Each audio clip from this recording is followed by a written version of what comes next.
One of the biggest business organizations in the province was talking booze today, recommending the Ford government allow the sale of alcohol online and even suggesting making it easier to access the hard stuff.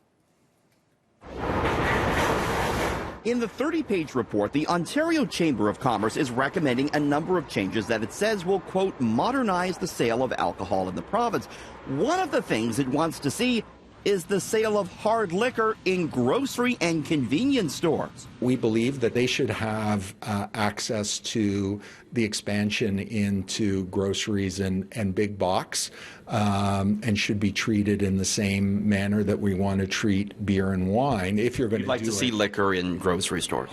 It should be in the same way that you're going to move for wine and beer in the grocery stores, yes. In addition to the hard stuff being sold in the corner store, the Chamber is calling on the province to allow round-the-clock alcohol sales in airports like Toronto Pearson. That would generate additional dollars. It'd generate additional hours of work for labor. It'd generate additional jobs at the airport.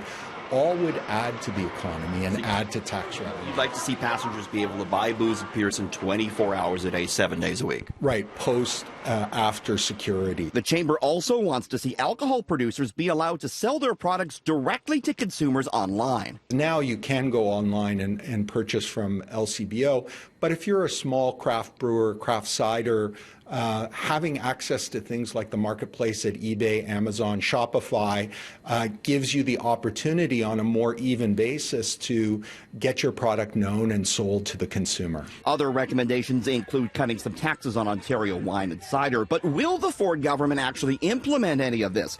Finance Minister Rod Phillips wouldn't go on camera today, but issued a statement that reads, quote, I'd like to thank the Ontario Chamber of Commerce for their report. Our government supports a responsible approach to alcohol sales, and we look forward to continuing discussions with stakeholders to deliver choice and fairness for Ontarians and new opportunities for businesses. Now, all this comes on the same day that a new report by the Canadian Medical Association Journal found alcohol-linked ER visits in Ontario are way up. I come from Italian heritage, and in Italy there's access to alcohol from a very young age and in multiple locations, and you don't have the same kind of culture of abuse, and there are opportunities to do a whole lot more around. You're talking about being careful on one hand, but then on the other you're talking about more online sales, 24-hour sales at the airport. It doesn't seem to really match. No, you do it on a fact basis. You collect the data. But worried about the social impact, the NDP advised caution on expanded alcohol sales. What we've seen from this government is cuts, in fact, to mental health and addiction services. And again, cuts to health care across the board. And again, those are the priorities we need to be focusing on.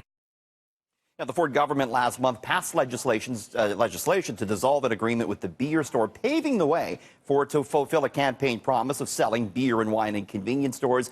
It's a move the Chamber of Commerce has criticized because it says it's not in favor of ripping up established business agreements. The province and the beer store remain in talks.